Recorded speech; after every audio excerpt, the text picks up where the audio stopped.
A brand new carnivore diet study has just been released, and the results are pretty insane. For a long time, carnivore diet advocates such as Dr. Ken Berry, Dr. Sean Baker, and Dr. Anthony Chaffee have been ridiculed by the mainstream for promoting what was often labeled as a quote unsafe diet. But this new study, it tells a very different story. Unlike other carnivore diet studies we have seen in the past, this one was far more comprehensive. It examined pre and post diet blood work, with some participants following the diet for over 4.5 years. So today we're going to break this study down and look at why it'll change the way many people see the carnivore diet. This study was an exploratory human study conducted in Germany. The researchers recruited individuals who were already on the carnivore diet for at least a month and had blood test results from before they started. This is important because it means that the study wasn't limited to the very early transition phase. Instead, it captured the full dietary shift, avoiding the misleading temporary metabolic changes seen in short-term trials, and it makes the results far more meaningful. These results actually reflect how the body functions once it has fully adapted to a carnivore way of eating. The researchers collected data in two main ways. First, every participant completed a detailed questionnaire designed specifically for the study. This covered things like what their diet looked like before they were carnivore, how long they've been eating this way, why they decided to start, whether they use supplements, as well as how strict they adhered to a carnivore diet. Then at the end of the study, participants filled out another questionnaire, where they reported their real-world experience on the carnivore diet. This included what changed for their health, symptoms, and how they felt as a whole. But the study didn't stop at self-reported data. Participants were also asked to provide metabolic blood test results. Specifically, they submitted blood panels from before starting the carnivore diet, and then another blood panel taken after they had been on carnivore for at least a month. However, the average amount of time people in the study were on carnivore for was actually 17 months. So we have pre and post blood work from people that have been on carnivore for a relatively significant amount of time. Now, I really like how this study included this blood work from before and after the diet. This was a major limitation of the Harvard carnivore diet study that came out a few years ago. In that study, we saw some pretty striking reported outcomes across the board, including improvements in diabetes, autoimmune conditions, and a wide range of health markers. The problem with that Harvard study, however, is that it relied entirely on self-reported data, collected at a single point in time.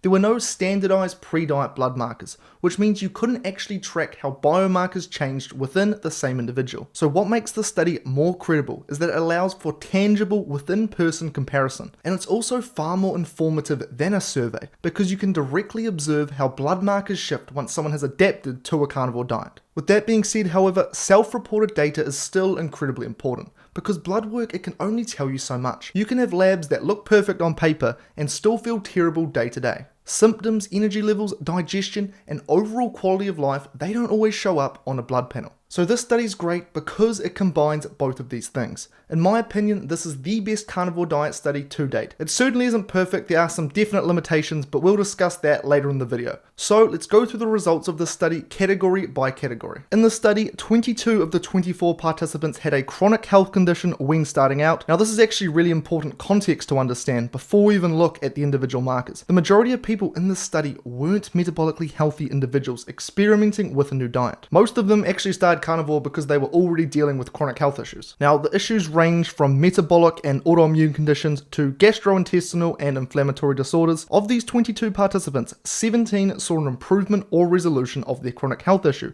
5 saw no change and 0 saw a worsening of their condition. Now that's pretty impressive. Now where numbers get clearer is where you look at the objective blood markers. For HbA1c, which largely reflects long-term blood sugar levels, there were 2 participants who started the study with pre-diabetic HbA1c values. Both of these participants saw their HbA1c decrease on the carnivore diet. Then in regards to systemic inflammation and metabolic stress, 6 participants entered the study with elevated triglyceride levels above 130 milligrams per deciliter.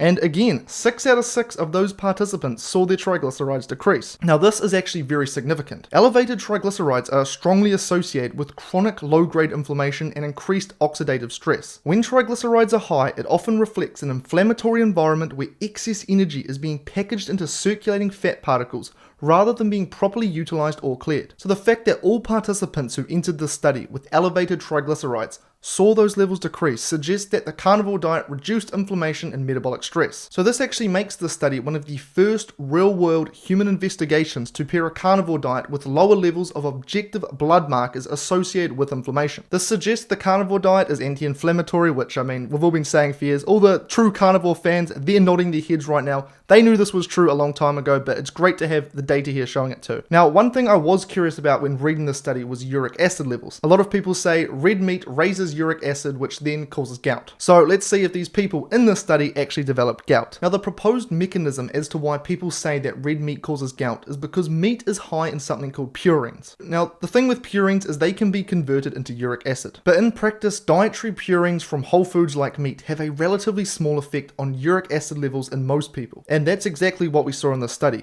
The average uric acid levels for participants in this study before starting carnivore were 5.17 milligrams per deciliter, and afterwards they dropped down to 5.1 milligrams per deciliter. And there were a total of 0 people who got gout in this study. Who would have thought? Uric acid is something your body is constantly producing. The reason people get gout isn't because they're eating too much meat and its high purine content. It's because in these individuals, their kidneys stop clearing uric acid effectively. So what causes the kidneys to stop clearing uric acid efficiently, you may be wondering? Well, when you consume carbohydrates, those carbohydrates are broken down into glucose or sugar, which enters your bloodstream. Your body then releases a hormone called insulin. This is because insulin's job is to move that glucose out of the blood and into your cells to be used for energy or stored for energy later. The problem is that when this happens repeatedly, especially with refined carbohydrates and sugar, insulin levels begin to stay chronically elevated. And insulin has many roles in the body. It doesn't just regulate blood sugar. Insulin also signals to the kidneys to retain certain substances. This includes sodium and uric acid. So when insulin levels are chronically high, the kidneys reduce uric acid excretion. That causes uric acid to build up in the blood, and over time it can crystallize in the joints,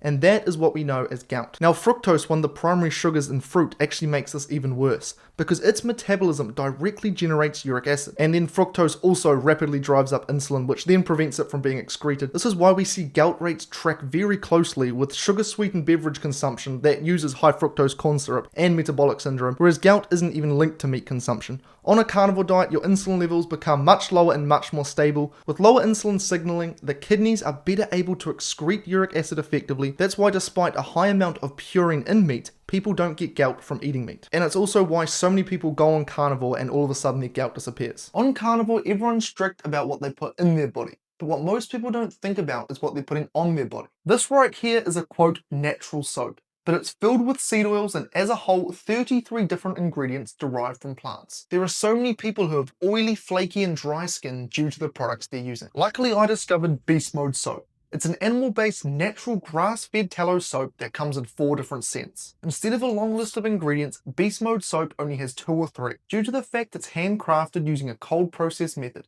it also doesn't split or crack like cheap bars, and it lasts for a month. My personal favorite is lemon leaf. Not only does it smell great, but my skin no longer dries out like it did with every other soap.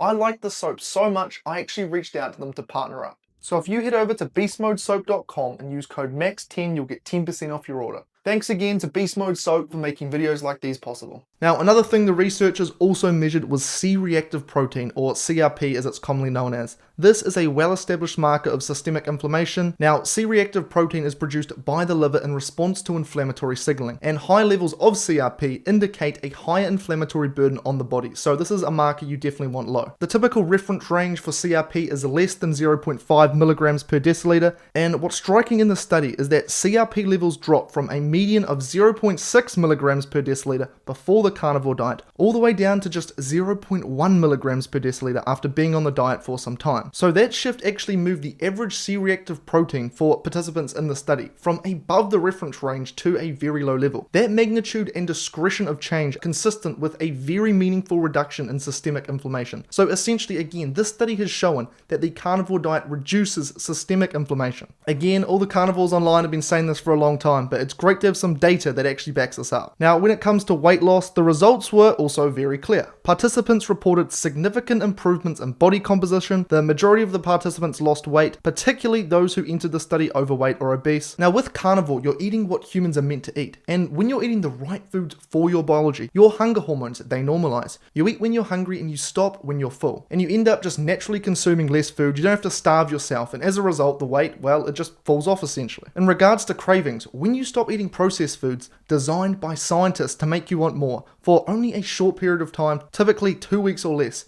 your brain actually forgets the pleasure it got from them, and as a result, you stop craving them, which again is exactly what the study showed. Now, 89% of participants also reported improved energy levels. Again, this makes perfect sense once you understand how your cells function on a carnivore diet. When you're eating lots of carbs on a high carbohydrate diet, your body is constantly running on glucose. Your blood sugar spikes after meals, then crashes a few hours later. And when it crashes, it actually goes below baseline. This is why so many people feel up and down all day with their energies all day long. But on carnivore, fat becomes your primary fuel source, and fat is a much more stable, efficient energy source. Your blood sugar levels stay steady, so your energy stays consistent throughout the day. You don't get the afternoon crashes or the brain fog, just consistent high levels of energy. Again, these results are not surprising at all. Participants also report improvements in mental clarity, memory, and focus. Again, this is not surprising at all when you know what the brain actually needs to function. Roughly 20% of the human brain is made from long-chain fatty acids. In animal fats, these are abundant. There's lots of them.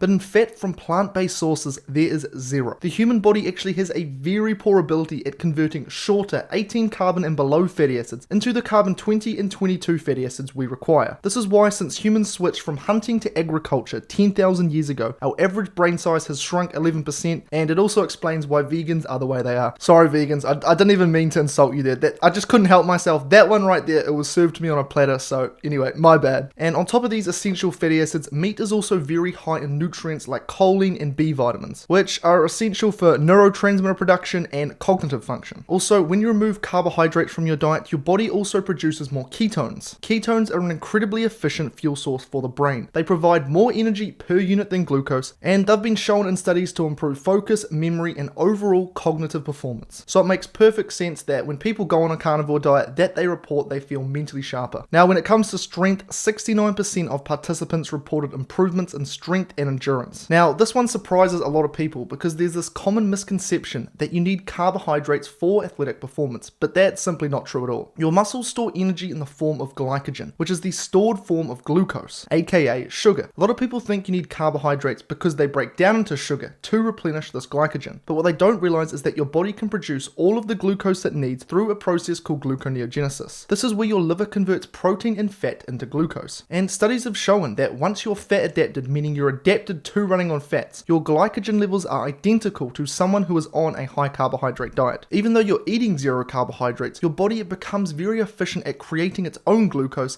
and it maintains its glycogen stores. On carnivore, your body simply makes more glycogen from its own body fat, which is why many athletes are switching to carnivore, and why carnivore endurance runner Alex McDonald ran 5 marathons in 5 days without eating once during this period. Something like this would be basically impossible for someone on a high carbohydrate diet because they don't have this efficiency to replenish glycogen stores from its own body fat. And on top of that, because a carnivore diet is so high in protein, you're giving your muscles all the building blocks they need to repair and grow. And because inflammation is lower, like we saw earlier, recovery becomes faster, so you can train harder, and as a result, you just build more muscle. Overall, when you look at the totality of the data, the results are overwhelmingly positive. Across nearly every relevant clinical marker, both subjective and objective, things look very good in favor of a carnivore diet. However, in saying all of this, to be fair, objective, and maintain scientific integrity, it would be wrong for me to not discuss the limitations of the study because, like all of nutrition science, there certainly are a few. For one, the sample size was relatively small, which can make it harder to detect smaller changes in certain blood markers, but with that being said, there is meaningful changes in these key markers which were observed, and these results are consistent with what we typically see in blood work from long-term carnivores. Another limitation is that a lot of this data was self-reported. This is pretty standard across nutritional research. Importantly, however, the blood work came from certified medical laboratories. So the actual blood markers themselves, they weren't self-reported, which certainly increases the reliability of the study. The third major issue I see is that dietary intake was not precisely measured. This is an issue that affects essentially all nutritional research. It's basically impossible to precisely control dietary intake in any long-term human study, as in order to do this, you would need to lock someone in a laboratory for years, which, I mean, who would want to do that? And you'd have to pay them a large sum of money, probably in the millions of dollars, so it's just not possible to actually control people entirely